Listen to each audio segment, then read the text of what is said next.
What is going on, squad?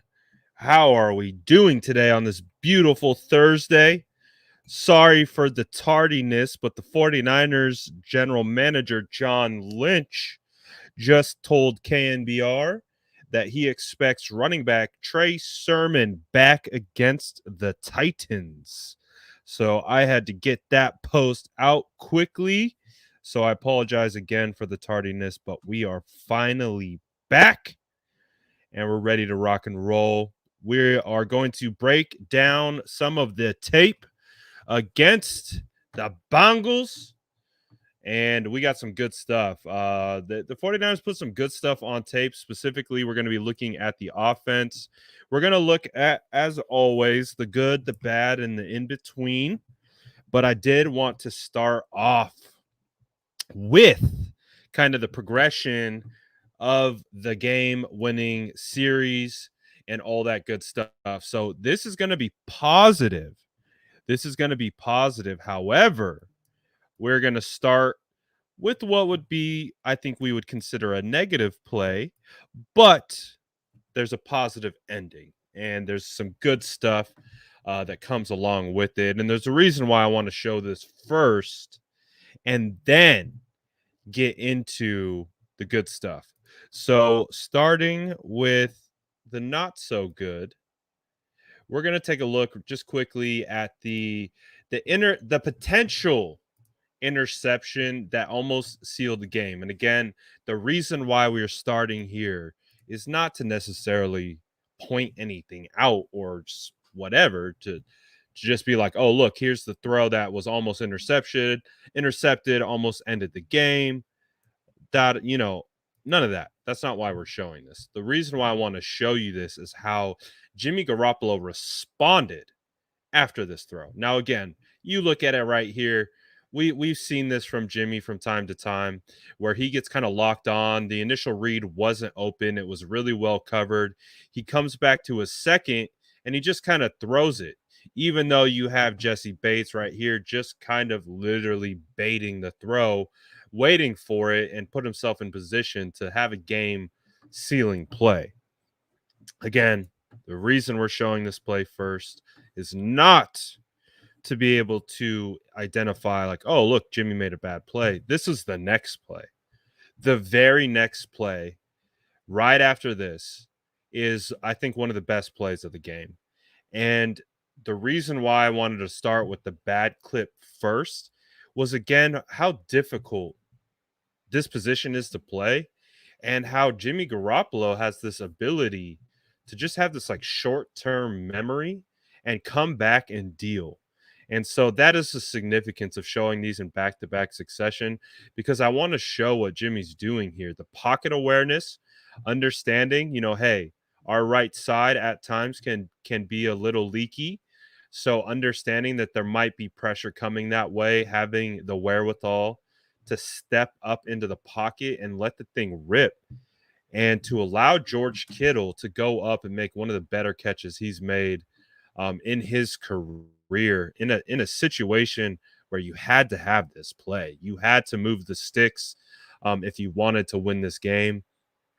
And again, how often do we see throws like this, essentially outside the numbers? This guy's stepping up into the pocket. I mean, this is a pretty darn good play. And again, right off the back of a potentially game breaker. A game breaker could have been a situation where, again, the 49ers lose because of the ball placement and the position that he tried to throw in right here. I believe this is it. But again, shaking it off, having the ability to almost throw the game sealing pick here. And then the very next play, just continuing to move forward. I think one of the things that Kyle Juszczyk talked about today at the podium is just like, I think we are seeing some of Jimmy's best ball. Now, I think it's inconsistent at times. I think, like, again, we can go back to the Seattle tape and we can essentially throw that tape out. That tape really wasn't that good from a lot of people on the offensive side. But again, I put a lot of weight in the ability to rebound from potentially disasterful plays. And the fact that Jimmy Garoppolo was able to come back and let this thing rip. Again, I'm impressed with the pocket awareness, the ability to step and fade away from number 94 on Tom Compton, and then be able to deliver a nice pass to to George Kittle to be able to snag that thing. Oh, it was really good. And then you could kind of see that kind of momentum just kept rolling. It really just kept rolling. And then we got this beautiful pass from Jimmy Garoppolo to Jawan Jennings. This is the high pointed pass down the sideline. Another gotta have it play. This isn't typical Jimmy. Like we've been watching Jimmy all year. We've been watching Jimmy for his entirety of his career. Jimmy Garoppolo, when it comes to throwing to covered wide receivers like this, we don't see it too often. But Jimmy does a great job understanding the matchup, understanding the size differential that he has right here with Jawan Jennings, and to put it on his back shoulder to allow Jawan to go up and high point. I mean, that's pretty special from Jimmy based on his maturation, but it's also special from Jawan Jennings. Jawan Jennings if Jawan Jennings can be this type of big bodied style wide receiver where he doesn't necessarily have to be open. He can be covered, but you can be thrown open.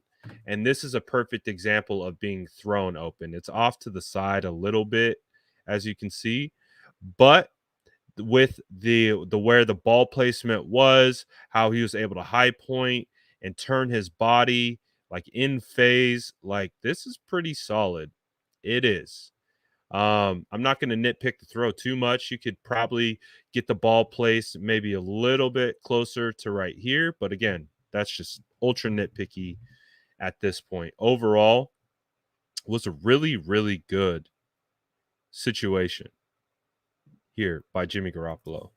So that was really, really nice. Really, really like that. And again, we're going to kind of transition that into Jimmy and how he won the game, essentially, drove the team down. And they responded and they scored the game winning touchdown.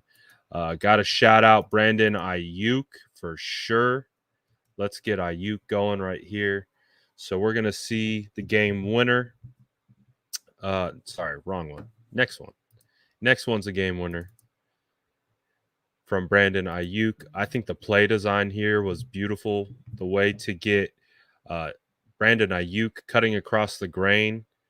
And then again, Jawan Jennings showing his value. That all that was that might not be the greatest block in NFL history, but it was just enough to allow Brandon Ayuk to essentially glide up the sideline. Brandon, the spatial awareness that he has right here to plant his foot and basically shoot himself upfield in this vertical direction to then be able to get the ball across the plane. Again, if he were to fumble that ball and it were to go outside the back of the end zone, that's a touchback and turnover for the other team or for us, and the other team gets the ball. So definitely a situation where you have to be very careful when reaching the ball out potentially, but he's able to do it, gets it, and the 49ers win. So the reason why I just wanted to start out with that particular segment was because I think Jimmy Garoppolo had a good game this game. After watching the tape and you kind of watch it in back-to-back succession and you take the emotion out of it, Jimmy played pretty good. He showed I think a lot of stuff that we haven't really seen, just this year. The type of throws that he's been making. Again, we all know this is another one from I think Jimmy to Jawan here. Just great timing. We know Jimmy. He's money on these little slant routes. It's pretty good. Again, a lot of people want to come after Jimmy's neck. I get it. It's a talking point. It's whatever. We're watching the tape objectively, and Jimmy had a pretty solid game for the most part. There was a lot of stuff that he did well. Um, let's see what other good stuff do we want to look at. We're going to look at some of the not so good as well. It wouldn't be a football breakdown without showing some things that didn't work. But again, kind of on along the same vein of what Jimmy Garoppolo, some of the throws that he's been making. Again, we'll transition to some other positions. But this one didn't count. But again, Jimmy's ability to be able to thread this ball in, it's not a good angle, but be able to thread this kind of outside and away. We don't see Jimmy make this throw very often. And he made it. He was going right away. Watch his feet, watch the mechanics. That's where he was going and wasn't going to go anywhere else. And he let it rip. Ayuk caught it, but didn't get that foot down, the last foot down. So it could have been a touchdown, but however, didn't go that way because, like we said, didn't get that foot down. So overall, though, I think the theme of the game was pretty decent. But you're also going to see again too some of the Jimmy Garoppolo where we will sometimes scratch our head based on just what he's seeing, how he's seeing the field, things like that. And I think this next play is kind of an example of that. Now, I don't know the progression exactly of which he is trying to go for. But I believe based on this particular play, he's looking to the left. So he decided he's likely going to be throwing to the left side of the field potentially, and or coming back to Debo. I think what he's really trying to do is he's trying to bring 49 over to be able to come back and potentially hit Debo right here on this slant. But you can see the attention that the Bengals have committed to the interior of the field. And he kind of sees that here, right? He's not too comfortable. He sees it's covered. And so one of the things that I think Jimmy is still, working towards for seeing the field are the check downs or the underneath players. Because right here, you got a walk-in touchdown from Kyle Juszczyk. But I think after his initial read, which I believe was here, was kind of locked up, he didn't really see it. He didn't see Juice. Juice was open here. Knew it was too late. Had to scramble around, try to come back to Juice. Wasn't able to get it. So that's part of the Jimmy that I think we've come to understand. Jimmy's, I think, pretty robotic in the sense of where he's trying to deliver the ball and go with the ball. And if it's not there, improvising or being able to find your hot reads or check downs aren't always, it's not his strong suit. Let's just say that. So although there was good Jimmy, we got some of that type of Jimmy as well. But again, we're not here to focus totally on the negatives, but like I said, it's a film breakdown. So we're going to show why things worked, why things didn't work. 1848. I think this is another example of a very accurate pass, kind of in his wheelhouse. One of the reasons why this play is really cool is because it's an RPO. So if you know what an RPO is, RPO stands for run pass option. So you can see everyone up front is working essentially like zone left footwork, but they also recognize that they can't get depth. If you get past beyond the line of scrimmage as an offensive lineman in a pass block or passing situation, that's where they call illegal man downfield. So you have to be able to run this very specifically. But as you can see, Jimmy, I think keys on the linebackers baiting on the run. And right as they kind of bait on the run, that gives him the window right here to Kittle. and he zips it in there just on a dart. And these are the throws that Jimmy is known for making um, pretty consistently. And he made a lot of them this game. He was on point with these ones for the most part. And this was just another example of how you kind of scheme some throws open. Again, everything looks like run. It looks like run to the left across the board. Watch the linebacker. Totally baited him. Totally sucked him up. And as a result, bangs it on Kittle, gets it right on him, and then Kittle does the rest because he's a yak god and gets gets jiggy with it. So, like we said, there's Jimmy wasn't perfect by any stretch of the imagination, but he was really good for the most part, and he was better, much better than what he was able to do with Seattle. Let's go to the one of the Kittle touchdowns. I think we got a zone beater on this particular play. Let's see what we get here. So this one, it doesn't look like Kittle is the primary.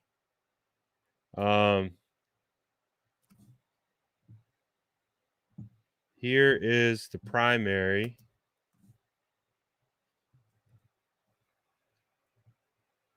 Sorry, squirrel. Got distracted. Got distracted by Twitter. Sorry, I got one eye on Twitter watching notifications and all that kind of stuff, so I apologize. But it looks like he is either wanting Ayuk or potentially Debo. Again, I don't know what the progression is. I don't know what his 1, 2, and 3 is here specifically. However, Kittle keeps working across the middle, and he is able to find him and get it done. Good pass blocking up front from the guys to be able to keep Jimmy protected and doing all.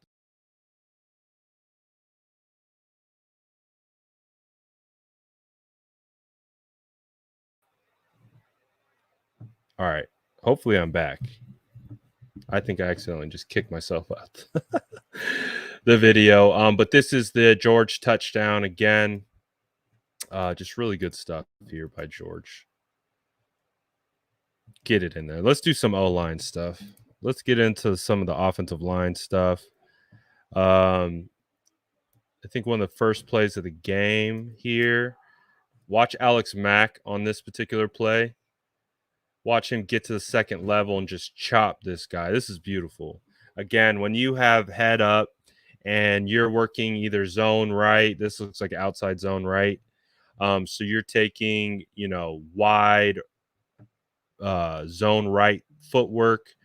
Even though you have a guy manned up on you, you're going to pass him off to the backside offensive lineman. As you can see, he does a phenomenal job of being able to get his hand to help. It's imperative that offensive linemen help each other, and this is exactly what that is. Alex is able to get a handout, let Lakin take over, and allow Mack to follow his track, and then you get the beautiful cut block. I mean, that's textbook right here. This little block in tandem is beautiful. It really, really is. If you are a offensive lineman connoisseur, it's beautiful. This play was really close to being blocked up pretty well for the most part. But where it kind of broke down is on the crackback block from Brandon Ayuk on 94. You can see right here, 94 sees this coming all the way. Like, he's not fooled one bit. This would help Ayuk if 94 wasn't keyed in on this play, but he completely was. So the second he turned, he knew Ayuk would be there to block him. And when you have a guy, when it's one-on-one and Ayuk isn't surprising 94, this is going to be a difficult block. It just is. It's just going to be a hard block. So for Brandon, it was a little bit more difficult than it has been in the weeks past. But you do like the effort here to be able to he got the block. He was able to get it done. but obviously you can see how it changes the trajectory of Debo Samuel. And if Debo had a little bit more of a direct angle here, I think Debo could have beat this defender to the hole or to the outside, used his blocking right here off of him. Then you potentially have a situation where Debo's going far and going long with this particular play. But again, you see what happens when your angle is adjusted. So that angle puts this defender in great spot to make the tackle as a result. Close, very close from being a big play. What's good, Mark? Shout out everyone in here. Yes, Mark is correct. Hendrickson is a dog. He's very underrated, 100%, because he plays for Cincy's D and they don't have no one but him.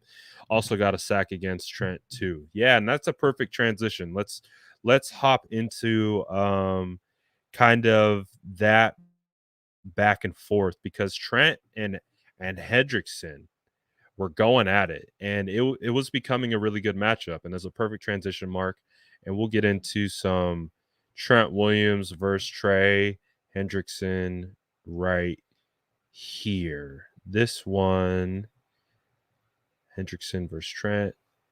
This is, am I in the wrong one? Where am I?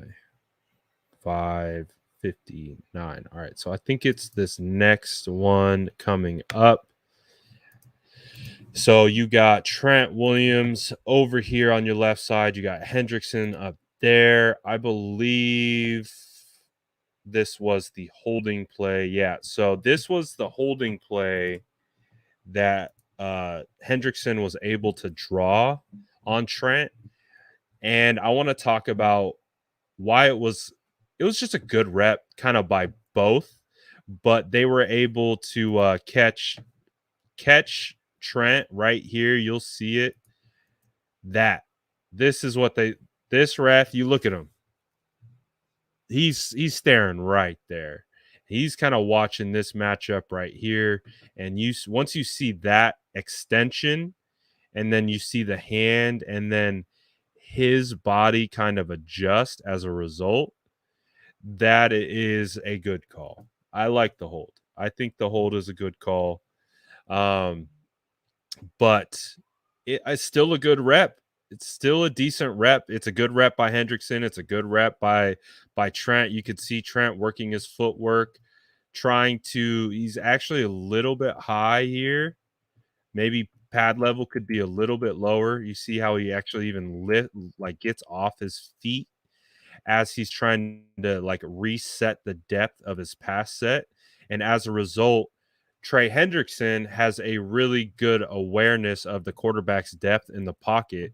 So you're going to see he's going to work to a point, and then he just has the awareness to be able to undercut the block and change his leverage. And that's exactly what he did. So you'll see some defensive ends just ride this out. Offensive linemen would love for you to do that. Please just go. Let me push you outside the pocket.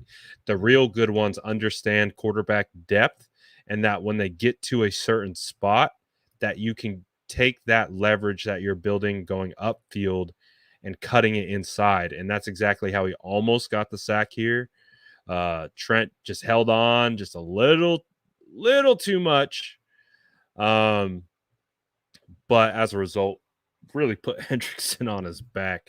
Not a bad rep by. It was a really good rep by Hendrickson.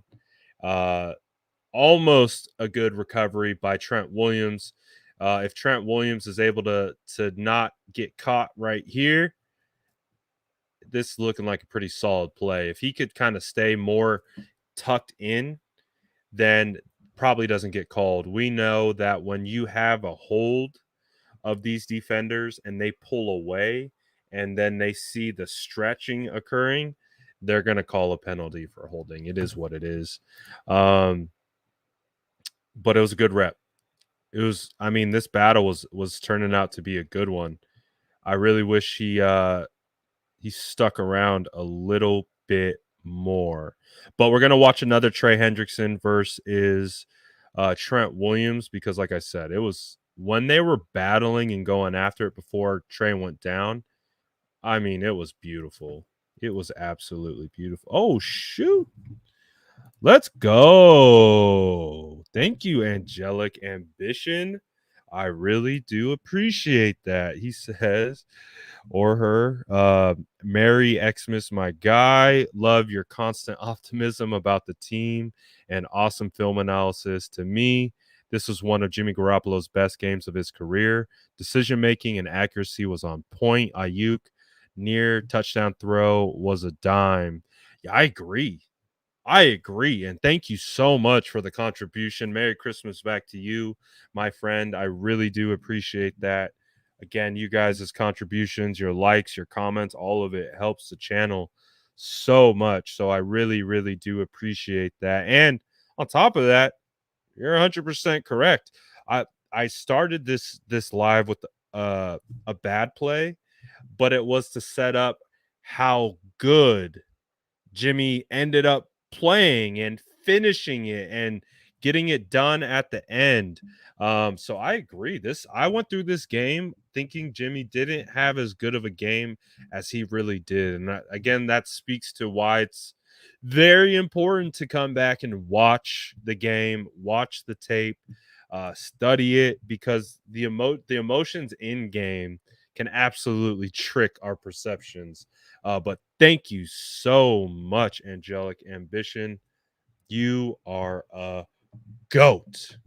So I appreciate that. Big time. Absolutely.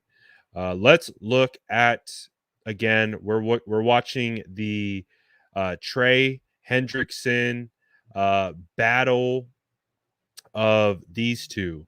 So what we're going to also see here is that this is very similar to that other play that Trent just got the hold on. But this time, this was a win. This was finally Trent got the dub here. He got payback because it was a similar situation again. Trey Hendrickson, savvy veteran edge rusher, they know the depth of the quarterback. And when they get to a certain spot, like I said, it doesn't do them any good just to keep running around the quarterback. So the good ones get to the spot and then they change their angle to the quarterback. And so that's again what Hendricks did here. This time you see him try to go for an arm, like a up over, like swim, essentially. But I would never do that to Trent Williams, because if you give Trent your chest, he's going to just toss you. And that's essentially what he did. We'll try to get a little bit different angle here of this one-on-one matchup. Again, this is good stuff. This is like again, Hendrickson showed me some stuff. I'm not going to pretend like I watched all his stuff while he's with the Saints and what he's done here with the Bengals, but how he gave Trent Williams some fits like this right here, I would say is a very good recovery by Trent Williams, because like I said, Trent is trying to get a certain amount of depth to allow the to ensure the DN doesn't get speed to the outside, but he also has to ensure he doesn't get beat onto the interior. And so this is what you can see Trey Hendrickson's strength right there. You see that? That's grown man strength. That's Trent Williams. That's the best left tackle in the NFL. Like, and he got him out of balance. And as you can see, he sensed it and was trying to get the arm over. I would probably say like 80 to 90% of the tackles in this league, this is probably a sack. Like, this is probably a sack. Again, getting to a spot, getting him to change leverage and change angle. Again, look at how close he is to Jimmy. But here is why Trent is one of the best offensive linemen in the league. It's because he has the ability to recover, anchor, and just shove him back down. Do you see that? Just the ability to get him out. Just got him out of there. And that was a good rep by Trey Hendrickson. That was a good rep by Trey Hendrickson. So the battle between these two was fun to watch. I wish Trey, I mean, I it's easy to say now after the 49ers have won. Um, but it would have been fantastic to see this battle kind of evolve a little bit more because they were really going after it. They were really going after it. And it was really, really fun to watch. Let's watch more. Oh, let's watch the stunt. Let's give the Bengals a little bit of credit. I put this one down as a note. This is a Bengals play. Like this is a Bengals play of them being successful, but I think we can all, we're all fans of football. Let's enjoy the beauty of this crazy stunt. Let's watch it and then we'll break it all down. But this stunt is phenomenal. Like really good. Like to be able to be a defensive end out here on an island and loop around and hit opposite side A gap with speed and efficiency and to be able to just hit it like it's nothing. Boom. Woo. I saw this live, and this is one thing. This is where you can't really fault the offensive line. You can't. They're sliding protection to the left. You can see all four of these guys are moving to those four. You can see Tom Compton's on an island. And, Trent's doing his technique. He's working out to the left. You got a guy manned up on Lincoln. You got a guy manned up on Alex Mack. You got a guy manned up on Brunskill. These three guys are in conflict. So there's nothing you can do there. Again, look, Alex Mack's doing his job. He's walling his guy out. Like it's great pass blocking from this guy. But again, shout out 92 because I think he baited Alex a little bit to get him to turn his leverage a bit like that. And it just opened up the floodgate for Trey Hendrickson to be able to get that sack. Like this is just well done. This is well coached, well designed, and well executed. And at no fault to these guys up front. These guys up front are doing their technique. So this is one of those situations where, yeah, it's a sack, but we can't really fault our guys. Like we can't look at the offensive line and be like, oh, he should have blocked better. He should have done. They did their job. It was just a better job, better call, in a better moment by the Bengals. That's one of those where you just like, yep, they get paid millions of dollars too. And so that's why they get paid the millions of dollars to be able to do stuff like this. And I just wanted to show it because it's beautiful. It really is. I want to see the 49ers do some stuff like this. Could you imagine getting Bosa ripping through, coming down the A gap and just flashing in front of a quarterback? Like, what if this was Bosa? Like, and Bosa just flashes and just freaking obliterates a quarterback. Like, again, it's a sack, but at no fault to the offensive line, which is rare. We see sacks all the time, but it's not every single time that we're just going to be like, you know what? They slid protection the correct way. Again, Brunskill has the proper thought in mind here. He's head up, moving to his left, but he's got eyes on the right because there could be a delayed blitz, there could be a delayed stunt on the outside. So Brunskill's not worried about Trey Hendrickson, and that's the proper technique, and that's okay. Again, it's just a good play by Hendrickson. And I really wanted to show that one. Trent Williams almost killed someone. Let's show that play. Trent Williams literally almost killed someone. This might have if he made contact here. If he makes contact here, is it this one? Yeah. If he makes contact here, I think this might be one of like the all-time Trent Williams highlights. Like he literally almost killed someone. Let's watch. Just watch what I'm talking about. Watch how fast this guy moves. If he made contact here, now Chidobe Awuzie, number 22, I kind of like him. Again, one of the reasons why I kind of like him, he ducked Trent Williams' earhole block.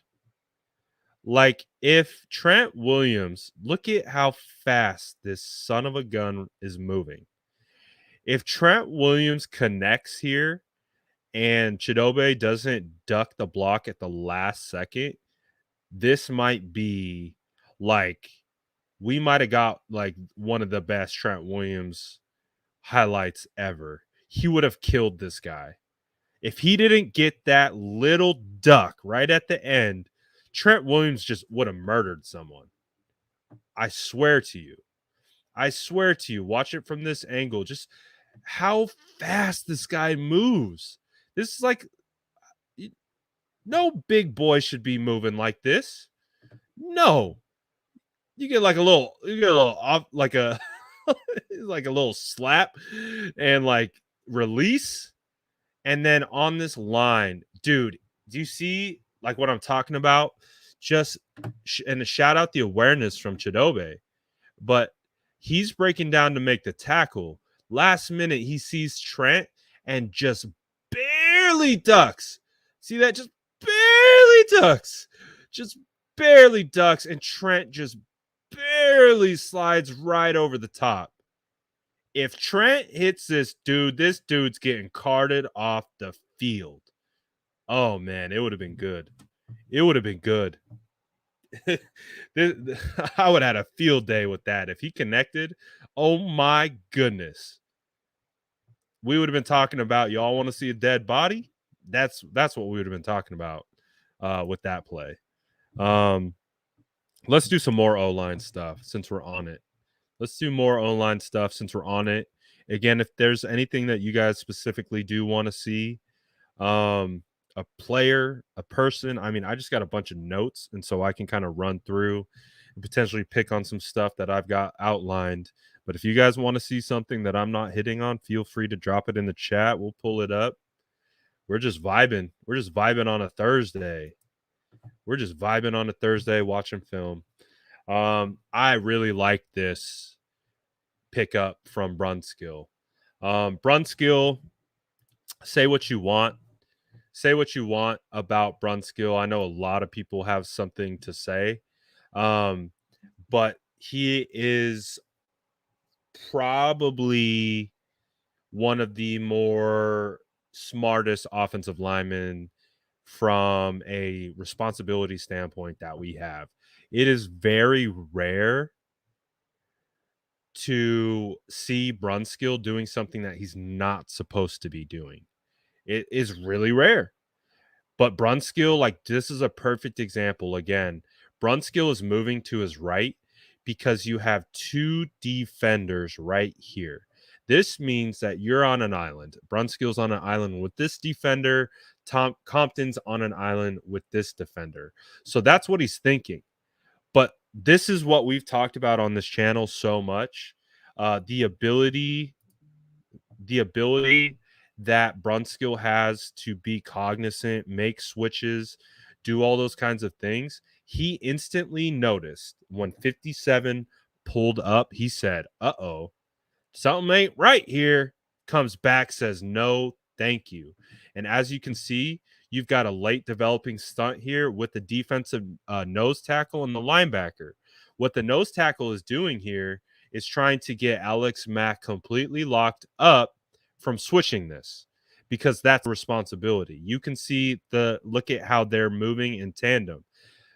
Lakin knows that no one's rushing on the outside, so he has to bail off the guy who's directly in front of him to be able to come try and pick up this defensive tackle so Matt can get to the linebacker. That's the type of like mind games that are going on inside the trenches, and what these guys are keying on and what they have to be aware to, and why it's hard to play offensive line, because they're all moving and thinking something else is happening, but they are aware enough to understand that when they don't see it, that means another thing is happening, which is another delayed stunt.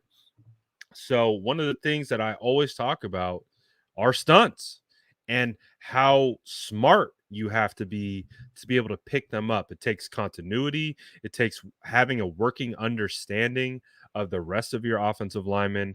And with this right here, now Juice was in position to pick up the block.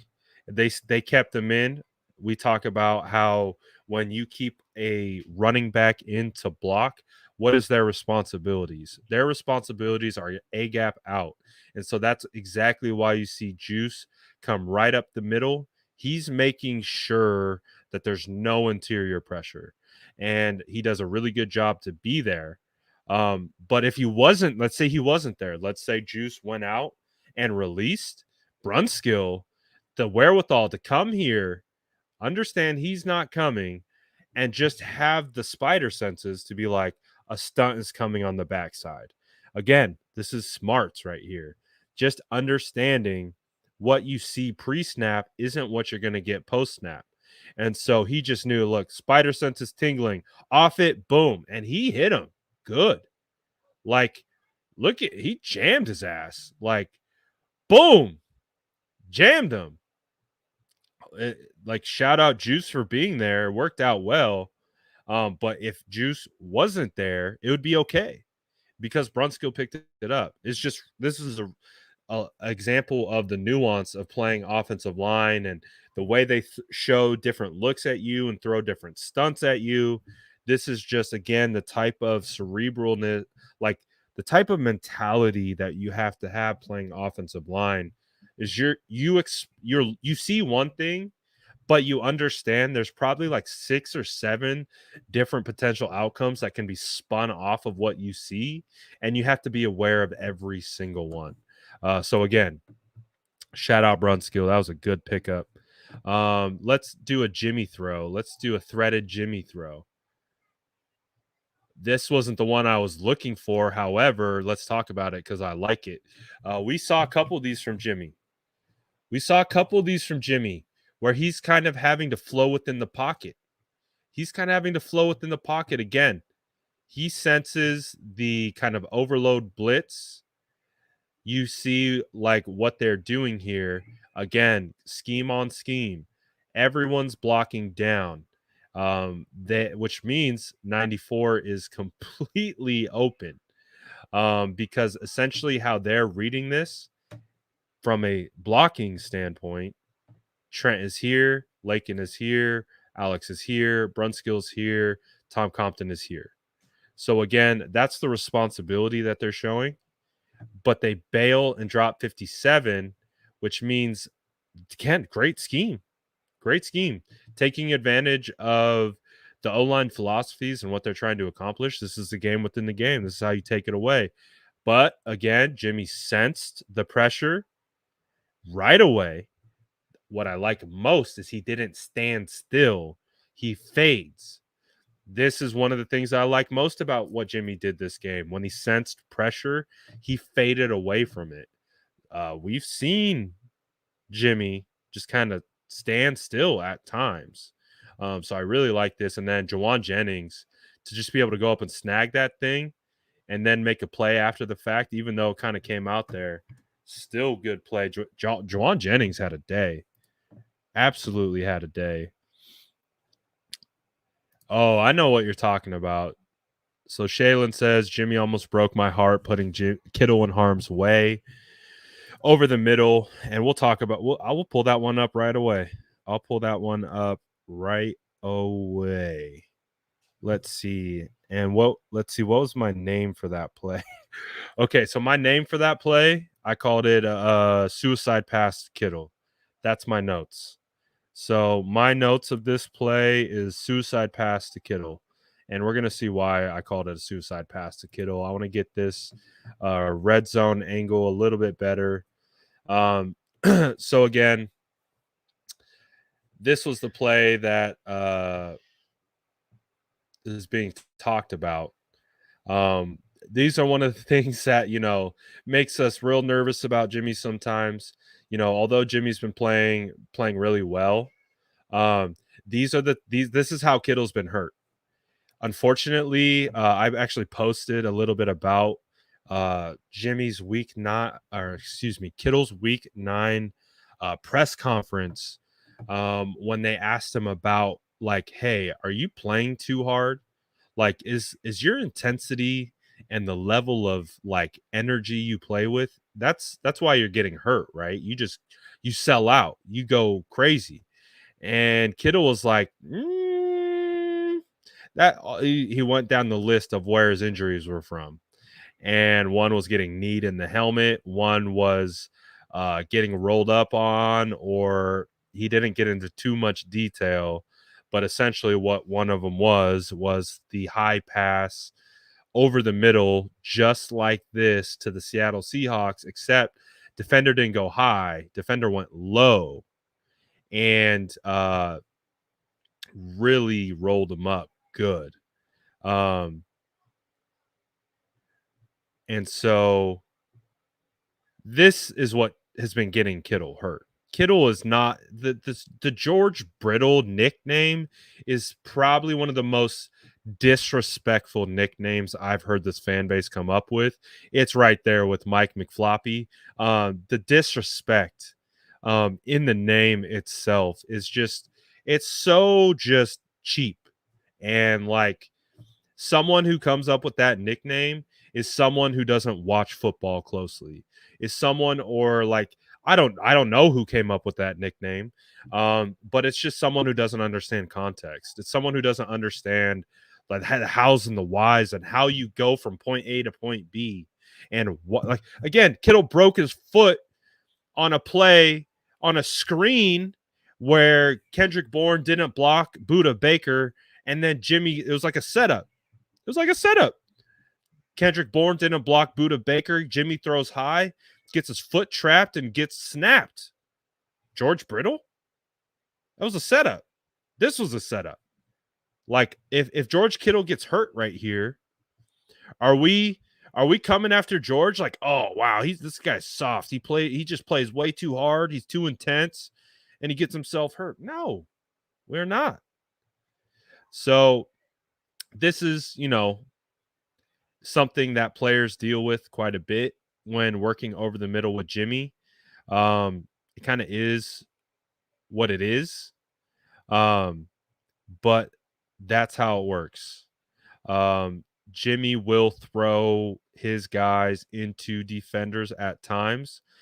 He also did this with Kyle Juszczyk, I think a couple plays later. But it is what it is. We know who Jimmy is. We know what Jimmy's gonna do. But like for the most part, he was pretty good. He was pretty good. But we'll get those types of situations from Jimmy. It happens. What do we got here? Is this a sack? All right. So again, we talk about picking up stunts. I am realizing that I'm becoming the O-line stunt or D-line stunt police for our offensive line because this is another example of the stunt not being picked up properly. This isn't a lack of ability, it's a lack of mental awareness and understanding the rules of passing off a stunt. Again, look at Brunskill. Brunskill is always going to do his job on stunts. Again, Brunskill does not find himself out of position due to the mental aspect of the game. He's an undersized offensive guard, so that's where he finds himself at a bit of a disadvantage sometimes. But this is a perfect example of just knowing what stunts mean, what they do, and what his responsibilities are. Look at him. He's completely engaged, but don't think for 2 seconds that Daniel Brunskill doesn't have his peripheral on a potential stunt. And look at how quickly he reacts to the stunt. The problem is that that Compton isn't cluing in on the stunt well enough or fast enough to be able to take over for Brunskill with the looper. Because obviously you can see Compton's working his pass set out. The set, and you see he tries. It's not for a lack of trying. You see he's anchoring. The whole point of why he's anchoring is to try and redirect and get in front of this defensive tackle because he knows Brunskill's leaving. Brunskill's got to pick up the looper. But unfortunately, not in the greatest position. And you can see the defensive tackle right here take away the shoulder. See him push the shoulder out? Once he pushes his shoulder out the way, Compton can't recover. It's too late. So having an awareness of it sooner, again, look, the reason why Brunskill does this is because he's smart. Not saying that Compton isn't smart, but it's the combination of the cerebral ability and the actual ability to react. Like, that's hard. And again, it's Compton, so we understand this was something that that Mike McGlinchey and Daniel Brunskill, they did not lose a stunt this year. I can guarantee you, I will go through any clip, did not lose a stunt. This has been something new ever since Jalen Moore and Tom Compton have been coming in at right tackle. But you can even see they wanted to give Tom some help. They kept Kittle in to give some help, and they still found a way to neutralize and take advantage of the quote-unquote weakness, which is Tom Compton in pass protection. Tom Compton has been phenomenal as a run blocker. But in pass protection, he's been better than I anticipated, but he also gets caught in situations like this. So again, this is scheme prevailing. This is, coaching, understanding the weakness. And again, they tried to keep Kittle in for help, but they found a way to neutralize it. So one of these plays where got to tip your cap to the defensive coordinator. It was a really good play. It was a really good play by them. But like I said, overall, they did pretty good. Pretty good. Pretty good. Deep slant. This one is a deep slant to Kittle on blitz. And I say good throw. So let's see what this is. This is going to be, they brought the house. So what I liked about this was that they brought a lot of people. They brought 1, 2, 3, 4, 5, 6. Now they did it again in a very specific way because Sample didn't come down. He took juice, but you can see they brought 6. 1, 2, 3, 4, 5, 6.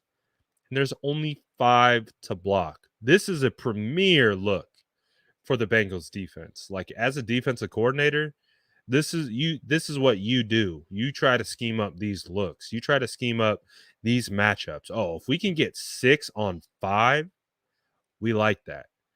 But what I like better is, 1, these two's ability to be able to handle these guys up front. Bates is enough of a delayed blitzer that, you can even see, I didn't even notice, Von Bell shows blitz but drops back, and they replace him with Bates. Again, this is good scheme stuff. Like, this, shout out to Bengals D coordinator. I don't know who the hell he is, but I like what he's doing with creating pressures, creating mismatches with the offensive line. Again, showing right now it shows 6. Hell, maybe even 7 if you want to take that into account. That's hard for O-linemen. That's hard. That's why having a good center makes all the difference. I think Juice talked about it today at the podium. He said one of Alex Mack's best attributes is his ability to communicate clearly in these types of moments, because the person who's trying to make sense of all of this is Alex. And so he's got to be able to see it and then call it to the rest of his guys, get them sliding in the right direction, doing all those kinds of things. But like I said, also shout out Jimmy for being able to see the protection, see the blitz, and be able to deliver a strike to Kittle right over the middle, and then Kittle does the rest. It's a good play. It's a good play. I think we've seen similar instances where Jimmy might have, gotten a little nervous. He also had Jawan Jennings right here wide open too. That would have been a good gain. But I like the fact that he just saw Kittle and just put it on him. I like that. I like it very much. Um, let's do a Debo one. This one from Debo, I thought this was a fascinating play. I think it's this one. Watch Debo right here. I love this awareness. Again, we talked about the suicide throws, right? We've talked about how Jimmy will have a tendency to throw the ball into a window that's open, right? That's fine, but what we see a lot of the times is there's a defender right on the opposite side of that particular window. So what we see as a result is big collisions. Our guys getting lit up a lot. Um and it's kind of one of those things like we just have to live with it because I haven't really seen Jimmy make any changes based on that particular concept. But again, this is why this is such a good play by Debo. Is Debo has the wherewithal to understand that there's a guy who is closing in on him and is going to rip his freaking head off. It's gonna happen.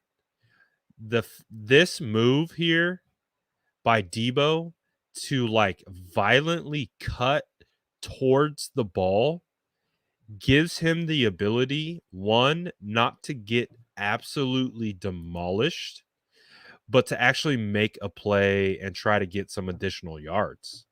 Like, this is a play where a wide receiver that doesn't have this level of awareness is getting destroyed. Like, they're running straight into 49. But because Debo understands what he's up against, he fights back towards the ball just enough that 49 doesn't get a clean shot on him. It's a really good play by Debo. It's a really,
Shout out to everyone who stuck through. Oh, goodness. Oh, shout out the kids again. Kids cut the internet again. I don't even understand how it happens. They don't even know how it happens. But that's what happens, I guess. When you're when you work from home. Man, I cannot wait till I get that office. Oh, it's coming. Don't worry. It's coming. All right, we're back. Shout out the squad who's stuck through. Shout out my kids for cutting the Wi-Fi. Seems to be a recurring theme. They love killing my Wi-Fi midstream. That's always fun. That's always fun. Appreciate you guys sticking through. I appreciate it. I appreciate you guys. No, not everyone left immediately, so I thank you. Let's do this. They don't even it's plugged in away and somehow it gets knocked and geez. Pray for me, guys. Pray for me, guys. Chargers game just started for show. Yeah, I'm not going to be on here too much longer. I want to show a couple more plays. I wanted to show some run plays, and then I'll probably be good for the offense. Overall, though, biggest takeaway from the tape was it's pretty clean. It's pretty clean.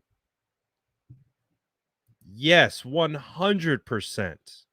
100%. Josh, you will come on board, my guy. Come on board. But I'm excited for the offseason. The offseason's not here, but we're doing a lot in the offseason. So that's one of the things. Get the own space. So hopefully office space coming soon.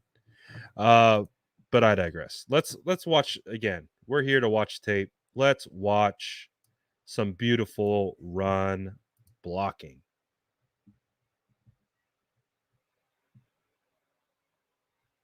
Yes.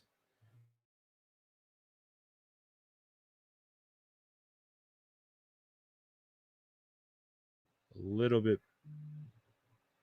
Come on. Come on now. You can do it. Uh-oh.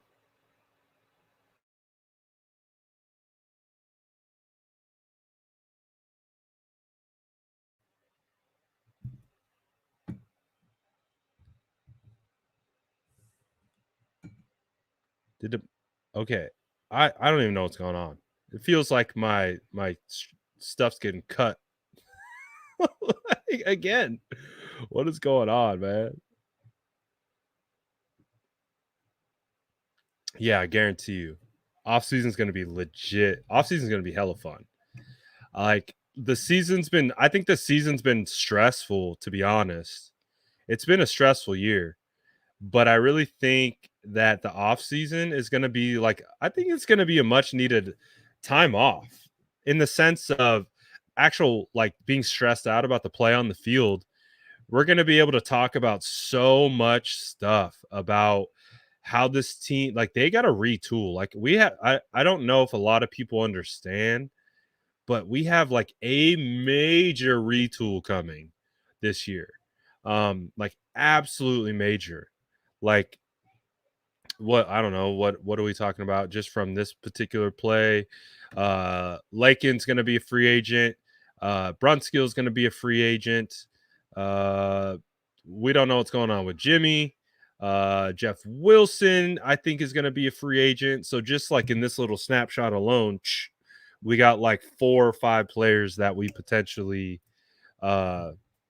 need to either re-sign or replace.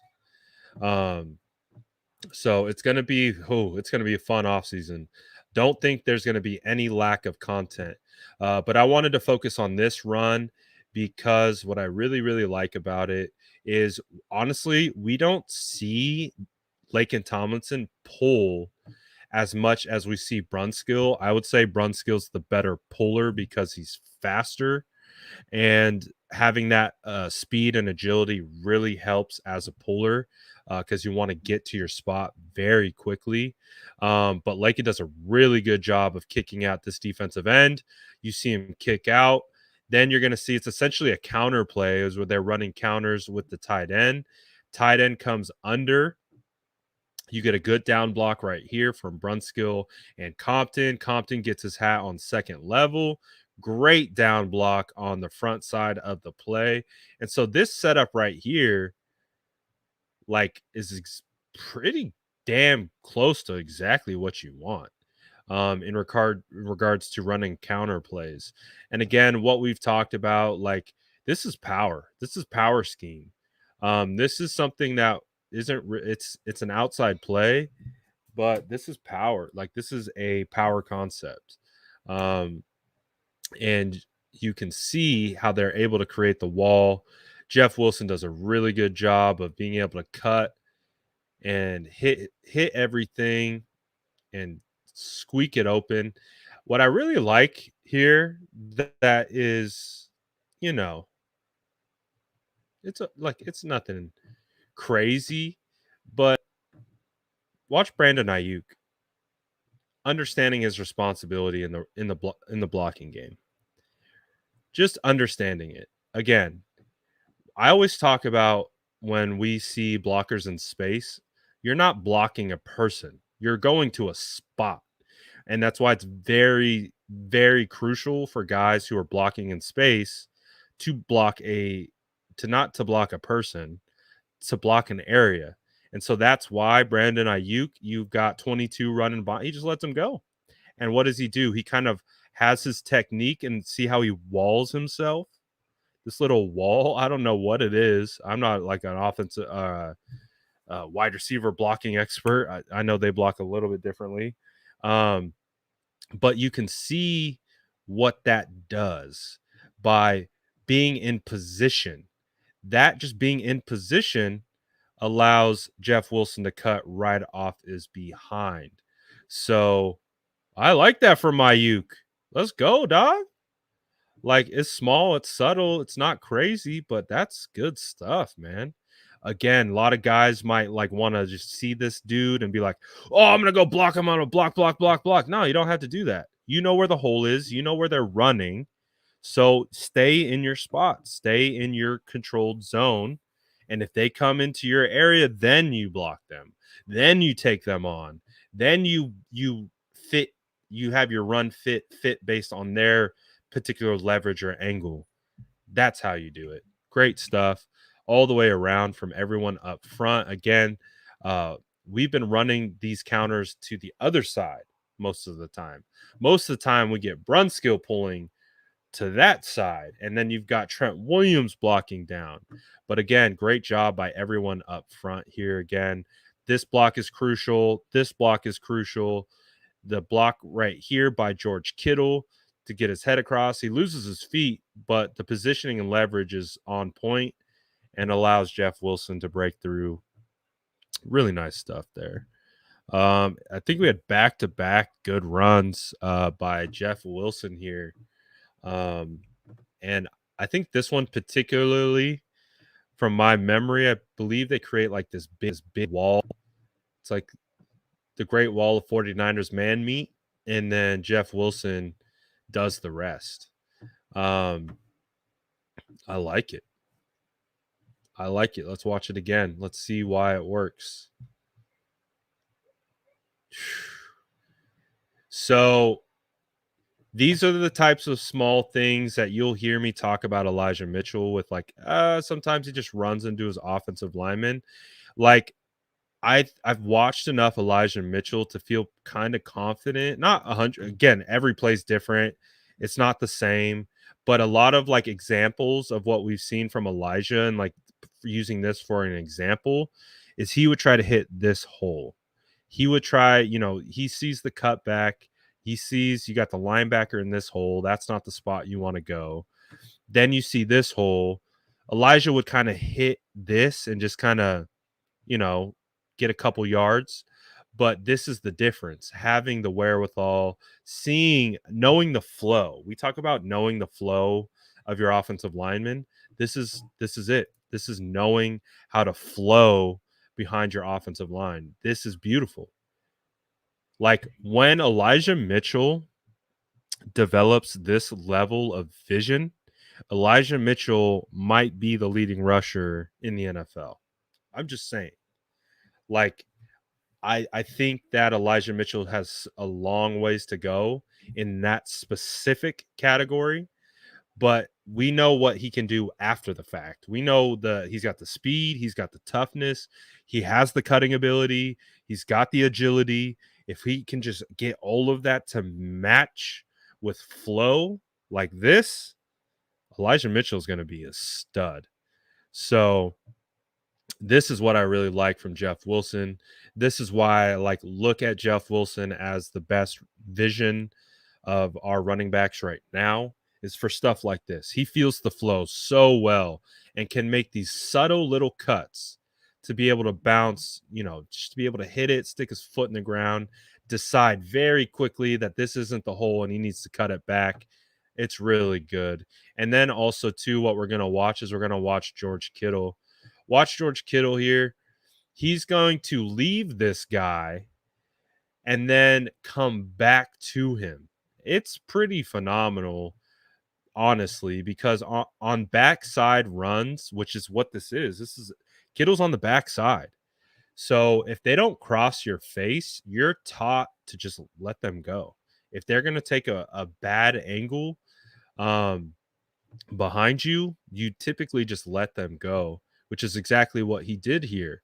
But again, this awareness that he has to kind of circle back and make the block again, it's really pretty. I don't know what this is. I don't know if this is a designed technique or not. Like if this is a function of the technique, because it looks very intentional. But you can see that ability to come off the block and then come back and block it. That's pretty awesome. That's why George Kittle's one of one. That's why he is one of one. So again, we got a little bit of everything. We got good runs. We got good pass protection. We got, could have had better pass protection. We got good reads. We got not so good reads. But I would say overall, the majority of this game and of the tape, they looked pretty good. They looked pretty good. Definitely much better than they looked against the Seattle Seahawks. So I think there's a lot to build on with this tape. I think the Bengals played, from a schematic standpoint, played the 49ers pretty well. And so I think it's actually a pretty good teach tape where they can learn a couple things, learn how to see some of the stunts and the blitzes that they threw at them, and make adjustments off those. I think overall, it was a pretty solid performance. Again, one of the better games from Jimmy Garoppolo, even though sometimes it doesn't feel like that in the moment. When you go back and you watch it and you look at the entire body of work, Jimmy had a pretty good game. He did. He played well. He made some big time throws when you had to have it. Oh, we'll end it on this play. We'll end it on the good play. How could I not show this play? We'll end it here. We'll end it on the beautiful Tom Compton assist with a little Deebo Samuel action. Just beautiful. This is fun. All right, let's watch it. Let's go left to right. How about we do that? We're gonna go left to right. Let's start with Trent Williams. Let's see what Trent Williams does on the backside. So what Trent Williams was going for?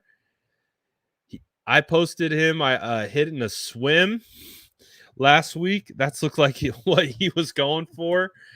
This guy was not buying it at all. So like I said, it doesn't matter. It's a backside of a pitch right. So really doesn't matter. It looked like Trent was trying to go for a little bit of swim action. Again, Lakin was trying to square up to block here. But once he gets blocked, he just kind of bails. Um, the real part of the play starts right here, and look at this ability and tandem block right here to be able to have Brunskill get his. Again, we split the defender, allow our guy on the backside to replace us, and look at that replacement. That's beautiful. Like the ability to come off that. Now, the reason why Brunskill stays is because 49 undercuts this. But again, this little movement right here, that's nice. And then to have Alex Mack peel off and just get enough to ensure, beautiful. Absolutely beautiful. Let's see, what do we got here? And then look at Kittle, man. This is a defensive end. This is a crucial block on this play. Crucial block on this play to be able to ensure there's no penetration, and to be able to ensure that they don't get the outside leverage. And then shout out Juwan Jennings for this block, because these two in combination just completely sets the edge. You see that? And then shout out Big Tom Compton getting out in space. Again, running to a spot. You see him kind of get ready, chop it down, get ready for contact, but just run in a straight line. Just run in a straight line. And it's really, really nice. Again, the small subtleties of why this stuff works. This little threat to the inside, this little threat that Debo gives that he's going to take this angle is all the difference. If for whatever reason any of you are play running back or a wide receiver and you're in high school or something, like, my goodness, learn how to set up your blocks, because this is what happens just by hinting at, like, I might go here, I might cut inside. That is just enough, because Tom's going to play outside leverage. That's what he's going to do. So just the threat gets him out of phase and then allows your guy to take over the block, and the rest is history. So really beautiful stuff. Tomorrow, not positive. So I completely forgot that I'm going to Tahoe tomorrow till Monday. So I actually was like, earlier this week or after the game, I was like, I'm probably going to go to the game, do all that good stuff. I completely forgot that I'm going to be in Tahoe. And so tomorrow's TBD. I'm not really sure if I can get a morning live in. That might happen, or a super late Friday night Tahoe live. That might happen. Bro, when you have ADHD, it's really easy to forget those things when you're not like like staring at it in the face. So I just forgot that was this weekend that was coming up. So we'll see. Content's going to be kind of weird tomorrow. We'll see what content's like on Sunday. Monday too might be a little weird. So we'll see. I'm going to the snow. I can't wait. Hopefully we'll be doing a live stream on the mountain. That's the goal. I always try to get at least one live stream on IG on the mountain. So we'll see. Should absolutely be snowboarding for sure. I love the Bengals. But appreciate all you guys as always for tuning in, watching and supporting the page as always. You guys are the best. I really, really do appreciate you guys so much. I hope you guys have a fantastic rest of your Thursday. There's some Thursday night football going on, so I appreciate you guys. And like yeast, we rise. Appreciate